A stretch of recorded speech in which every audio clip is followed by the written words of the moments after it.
irrattu kakaasu mootummaa diiguu sabaa fi sablammii walitti buusuu yookaan biyya gara hokkaraa jeequmsatti oofuu akka tahee ka dubbatame jiru hidhamtoonni ammaan tana hidhaatti dhiyaatanii 60 godina Jimmaa kunini haga ammaan tana ragaan irrattu hin dhiyaanne mirgi wabii warra akka hin kabajamnee fi ka dubbatamaa jiru. Duulli Tiwiitarii ka mootummaa Abiy Ahmedii filannoo kijibaa inni qopheeffate saaxiluu fi ka hidhamtoonni siyaasaa Oromoo akka gadhiifamanii barbaadu kalee geggeeffamee ture.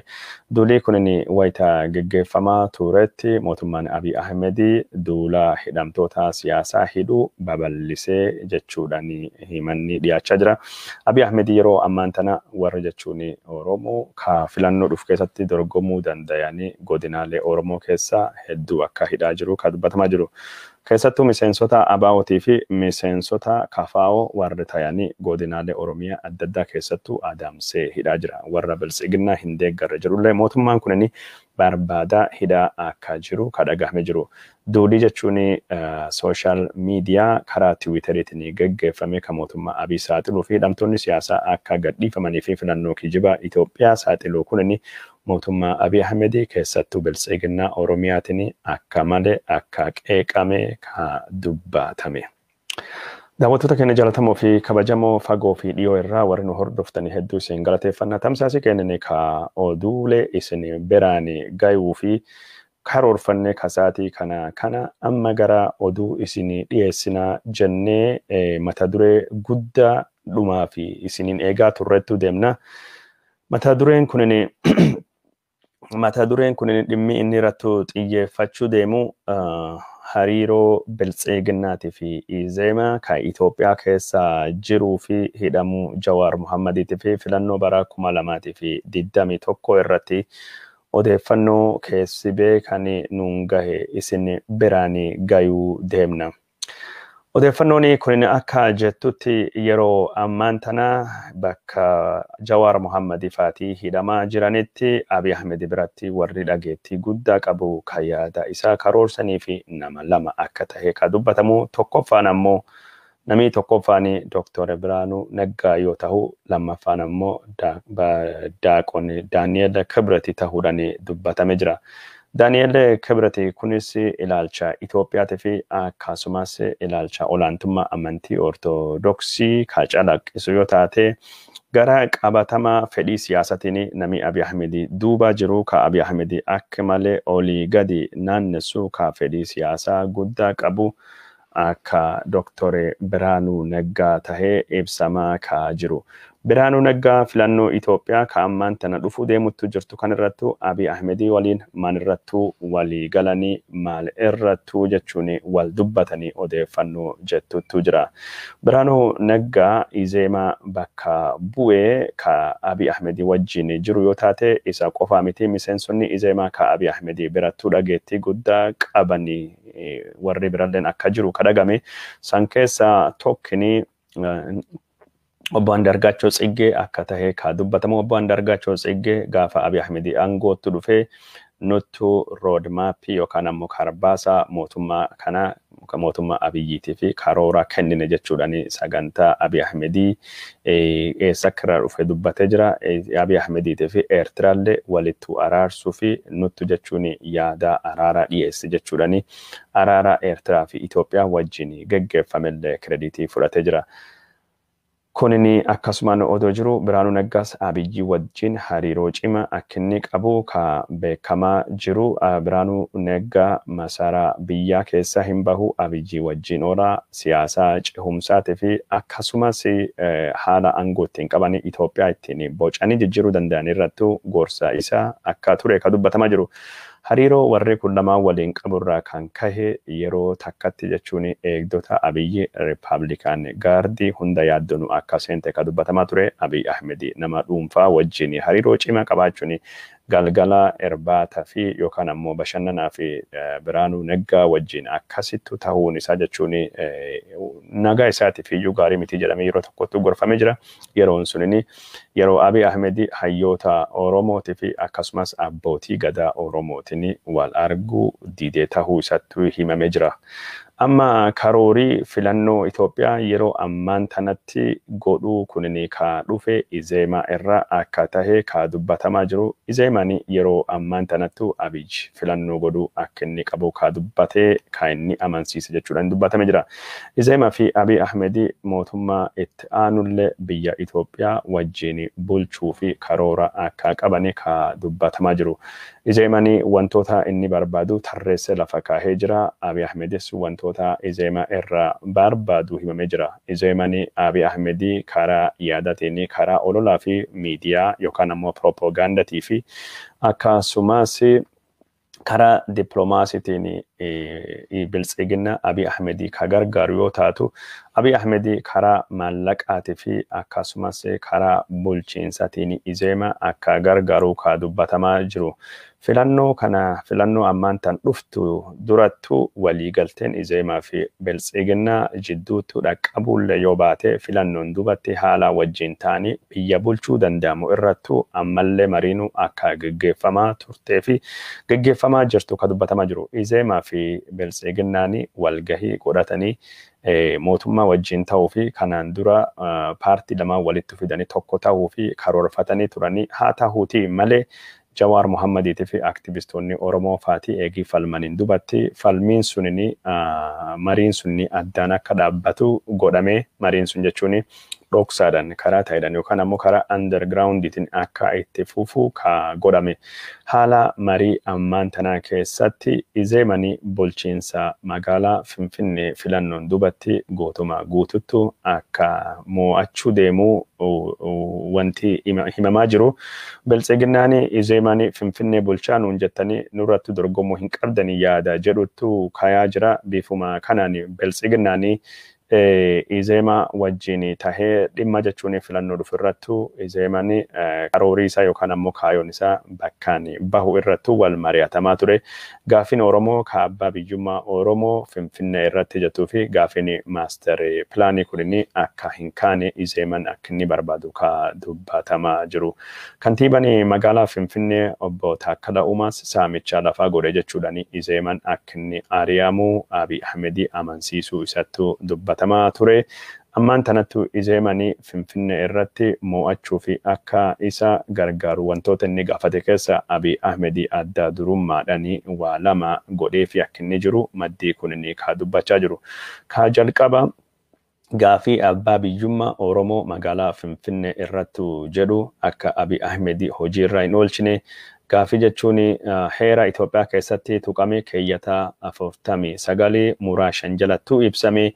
Gaaffii Oromiyaan bu'aa addaa Finfinnee irraa qabdi jedhu mootummaan Abiy Ahmed ammattee akka deebisuu hin qabne Izeemaa fi Biltsiginnaan Oromiyaa akka walii galanii ka dubbatamaa jiru.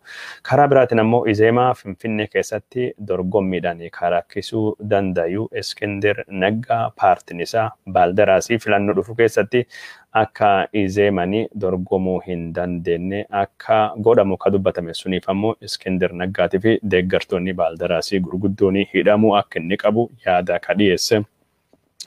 Obbo Birhaanuu Neggaa akka taate ka dubbatame jiru. Dr. Birhaanuu Neggaa yaadii jechuun Baaldaraasiin hidhame kunini dorgommii Finfinnee keessatti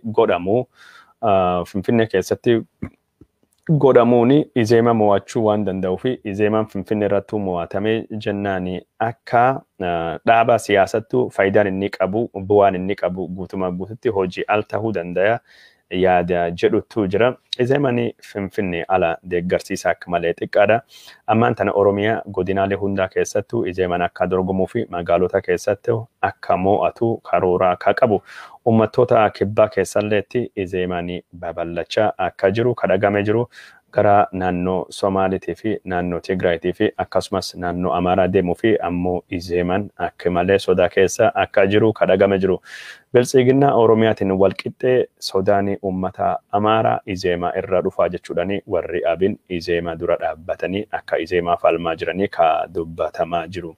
Keessattuu Izeemaan yeroo magaalaa Bahar Daarii dhufettu Izeemaan walgahiisaa dargaggoon Amaaraa ka qawwee kalaashii fannifattee surrii uffachuu ana Amaaraa nafxanyaattu si barsiisee jettee Birhaanuu Naggaa arrabsite ka'abinii fi bilisiginaan Amaaraa qopheesse hiriira bahuu isaanii gabaafamee ture yeroo sanittu qabeenyi Guraagee kan naannoo Amaaraa keessa jirulleen mancaa'ee barbadaa'ee akka ture kan dubbatamaa jiru yeroo ammaan tana warri Izeema gara Amaaraa deemuu baay'ee sodaata. Abinis sodaatanii bilisiginaa Amaaraa sodaatanii Oromiyaa godinaalee Oromiyaa hundaa keessattuu Izeeman waajjira akka banatee kan dubbatamaa jiru. Izeemani duuli isaa kan ammaan tanaatiin obbo Iskindir Naggaa akka inni gadhiifamu akka inni hin barbaanne kan dubbatamaa ture. Izeemani hidhaa Jawaar Mohammad faallee keessaa harka guddaa akka inni qabu kan dubbatamaa ture. Warra Itoophiyaa diigaa yookaan ammoo Itoophiyaa bittinneessaa warra gaafii sabaatiin deema warra ilaalcha farra Itoophiyaa qaba jechuudhaani. Jawaar Mohammad faati akka hidhaman. Jawaar Mohammad faati akka manidhaa seenanii Izeemani Abiy Ahmed yeroo hedduu dhimma kan irrattu Abiy Ahmed akka tarkaanfii fudhatu akkuma miidiyaan warra Itiyoo 360 fi isaati godhaa ture sani Izeemani akka Jawaar Mohammad faati hidhaman Baqqalee Garbaa faati Hamza Booranaa fi Shamsaddiin Xahaa faati akka hidhamanii akka miseensota KFO'tii fi ABO irrattu tarkaanfiin fudhatamu Izeemani yeroo hedduu Abiyyi bira deemee kan amansiisuu fi akka barbaade kan dubbatamaa jiru. Hidhaa Jawaar Mohammad inni hidhame kallattiin itti gaafatamaan Izeemaa fi Biltsiginnaadha jecha dubbatamaa jirani. Biltsiginnaa fi Izeemani waliigaltii qabaniin Jawaar Mohammad dhimmi warra filannoo duraanii gadhiifamuu hin qabu. Jawaar Mohammad sodaa guddaa uuma siyaasa Itoophiyaa keessa sabboontota akka Jawaar Mohammadiitii fi miseensota paartii KFO'tii fi ABO guututti barbadeessu ka jedhamu yaada akka qabanii ka dubbatamaa jiru. Kanaafuu haga Izeeman jiru haga jechuun Birhaanuu Naggaa muummicha ministeera Abiyyi birattu dhiibbaa guddaa hagas gahu qabutti hidhamtoonni siyaasaa mana hidhaa jiranii ka akka Jawaar Mohammad faati gadhiifamuun rakkoo guddaadha. Jawaar Mohammad yoo gadhiifame gaafin akka gaafin akka jechuun kondominiyeemii koyyee faccee gaafin abbaa biyyummaa Oromiyaa Finfinnee irrattu gaafin faayidaa addaa Oromiyaan Finfinnee irraa qabdu keeyyata 49 heera akkasumas gaafin akka sirna naftanyaa hin deebinee fi sabboonummaa Oromoo dagaagsu to'achuu hin dandayu. Gaafileen kunini mootummaa Itoophiyaa rakkisan jechuudhaani gaafin kunini filannoon durattu dhagahamuu hin qabdu. Filannoon duubatti yoo dhagahamte eeginu aangoo mo'annee aangoo irrattu baane wanni inni jijjiiru waan hin jirree fi filannoon duratti warri gaafii kan qabu filannoo irrattu dhiyaachuu akka hin qabne ka dubbatamaa jiru. Izeemani yeroo ammaan tanatti waraana naannoo Tigraay irrattu geggeeffamaa ture yookaan ammoo waraana naannoo Tigraay irrattu geggeeffamu. Abiy Ahmed akka waraana kana banu warra akka malee amansiisaa ture jechuudhaan dubbatame jira. Dhimma kan irrattu Izeemaa fi Eertiraan ejjannoo wal fakkaata Hiwwahaati barbadeessuu irrattu akka qabdu ka dubbatamaa jiru. Izeemani yeroo ammaan tana waraani jechuun Matakkalee keessatti geggeeffamaa jiru deeggaraa hin jiru jechuudhaan warri Amaaraa Izeemaa himachaa jira. Izeemaan karaa biraatiin ammoo lafa Amaarii deeffachuu barbaade ka Walqaayit Tsegadeef Raayyaallee hin deeggara jechuudhaan warri Abiniitii fi Biltsiginnaa himachaa jiranii. Karaa kanaan Izeemaan carraa naannoo Amaaraa keessa deemee socho'uu ka filannoo kana akka hin qabne beekee jira. Izeemaan ammoo xiyyeeffannaan isaa Abiy Ahmed waraana naannoo Tigraay irrattu Hiwwahaati balleessuun baneen duubattu gara Oromiyaa irrattu akka inni xiyyeeffachuu qabu ka dubbatamaa jiru. Beefuma kanaan Izeemaan yeroo ammaan tana duula ittaanu ka geggeeffamu keessatti akka jechuun ABO barbadeessuu ka inni barbaadu jechuudhaani. Abiy Ahmed kallattii kanaan Oromiyaa irratti duuli bal'aan banamuudhaani ABO akka waraanatti osoo hin taane akka paartii filannoo fi dhiyaatu akka yaadattu akka inni baaduu qabu. Izeemaan yeroo ammaan tana kan irrattu hojjechaa akka inni jiru ka dhagamaa jiru. Izeemaan karaa biraatiin Jawaar Mohammadiitii fi akkasumas hidhamtoonni siyaasaa Oromoo akka bayanii hin barbaadanin. Izeemaan karaa biraatiin ammoo duuli Oromiyaa irrattu banamee akka jechuun daddafee deemuu barbaadanii. Izeemaan Abiy Ahmed duula kana wayitaa godhaa jirutti odoo filannoon dhuftu hin geggeeffamneen duratti yaadi heeraa Itoophiyaa jijjiiruu fi yaadi federeeshinii ammaan tana jijjiiruulleen wal bira hojjetamu akka inni qabu barbaadaa jira jedhamee dubbatamee jira. Biltsiginnaan saffisa kanaan waan kana godhuu akka hin barbaanne ka dubbatamaa jiru. Keessattuu yeroo ammaan tana nu jechuun Itoophiyaa bal'oo bulchuu barbaanna malee Walqaayitii fi Tsegede qofaa miti ka jechuun dhimma godhannu jechuudhani.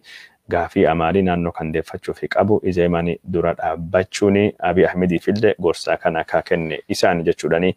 Izeemaa irratti paartiin Amaaraa Biltsiginnaa fi Abiin ilkaan ceennatanii jiranii. Izeemaan dirree Amaaraa keessaa socho'uu fi hiree waan tokko akka inni hin qabne dubbatamaa jira. Filannoo dhufuu irratti Izeemaa fi Biltsiginnaan mootummaa wajjin tahuu fi magaalota keessaa Oromiyaattu Izeemaan ni mo'ata Finfinnees bulchuu deema. Yoo taate dirree dhaawallee Hararillee keessattuu akka Izeemaan sagalee guddaa argatu karoori Izeemaan ammaan tan qabaa jiru. Bulchiinsi naannoo Hararii xiqqoo addaadha akka heera warraatiin aangoon bakki lamattuu qoodamti.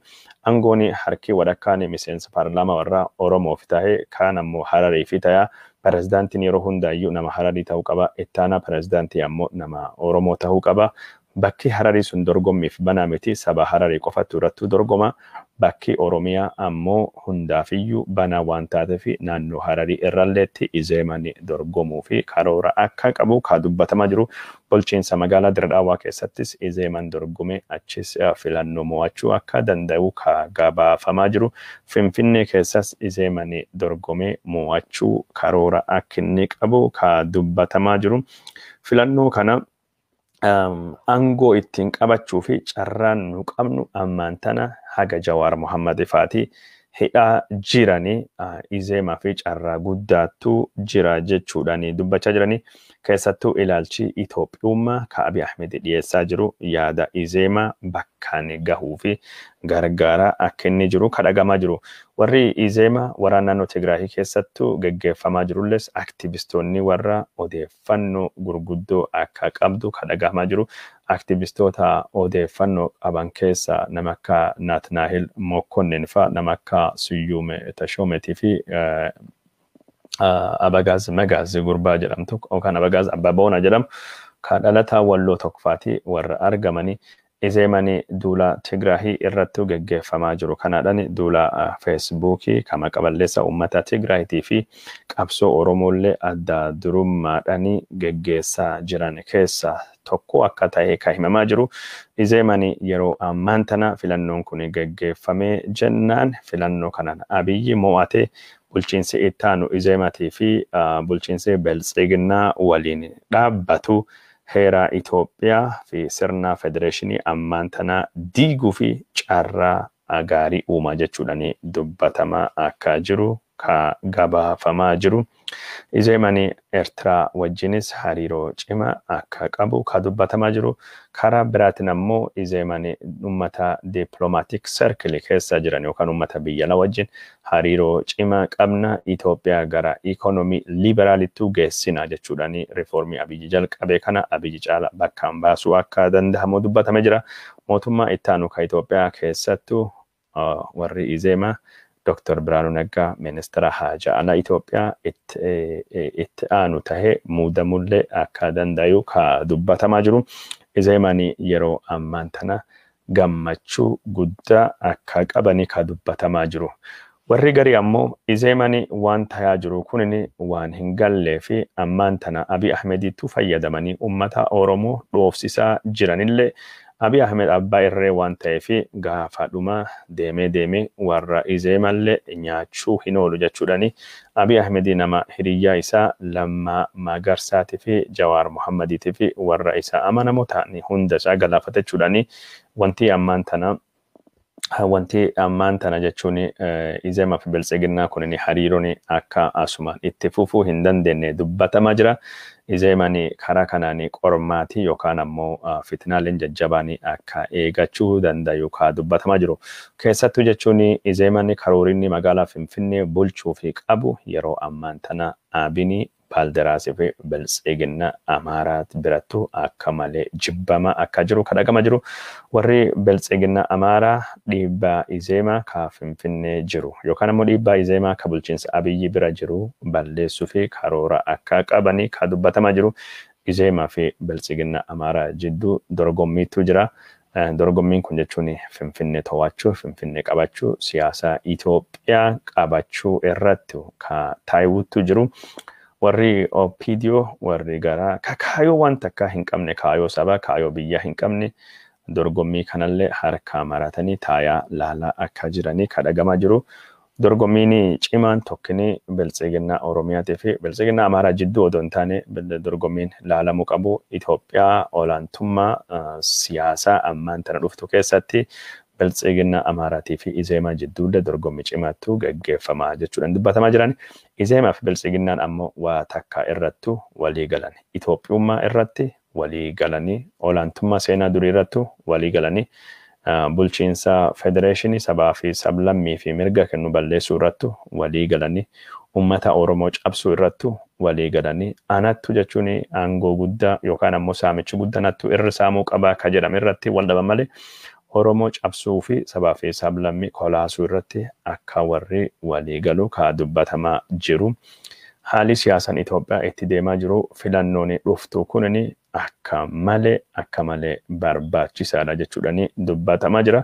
Suuraan aduuban jiru kan irratti wanni suuraan kun agarsiisu yaadee karaa mirgaatiin akkuma agartan Daani'eel Kibrati pirees Itoophiyaa ka harka qabu Biraanuu Naggaa ka Izeemaatii fi Abiy Ahmediitii fi boordii filannootti duuban jira. Warri yeroo ammaan tana boordii filannoo ka kanaan dura miseensa paartii Dr. Biraanuu Naggaa nama ture Burtukaan Miidhagsatiin hoogganamuun ammaan tana aangoo Abiyyi mo'annoo Abiyyi mirkaneessuu fi qophaa'anii jiranii.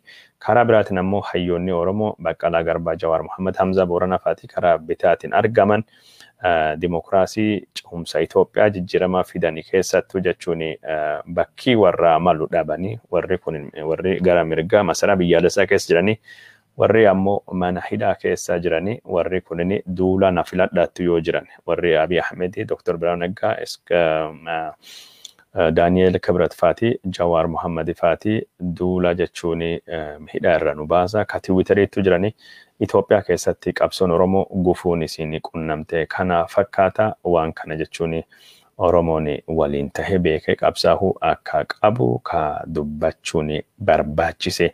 Jawaar Mohaammed wayitaa hidhamee jiruttu hayyoonni Oromoo wayitaa reebamaa dararamaa jiranitti Abiy Ahmed warra jechuun murtiin du'a itti darbe warra goolii uumaa diimaa yookaan goolii diimaa dargii keessatti himataman warri shibbiriin himataman aangawoota mootummaa dargii lama ministeera haajaa alaa dargiitii fi akkasumas hoogganaa waraanaa dargii ka dhiiga isaanii sabaa fi sablammii fi dhiqatan yakkamtoota kana mana hidhaa keessa akka bayan murteessee jira.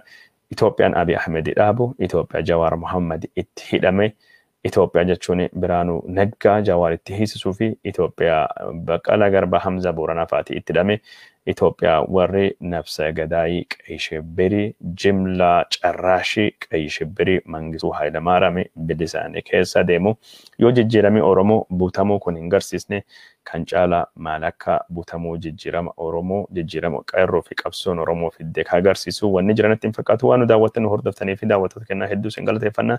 Tamsaasii kenna kasaatii kana odeeffannoon isin biraan genne oduun gurra bitaa ka gaafa Afrikaa Itoophiyaa fi Oromiyaatii fi akkasumas xiinxalii bal'aa fi odeeffannoon Izeemaan hidha Jawaar Mohaammed duuba jiraachuu karooraa filannoo kana biltsiginnaa wajjin aangoo qoodachuu dorgommii biltsiginnaa Abinii fi akkasumas Izeemaa jidduu jirtu ilaalchisne yaadi dhiyeessine kanuma waan daawwattan hordoftanii fi hedduu galatooma guyyaa gaarii isiniif haa ta'u nagaan olaa nagaan bulaa.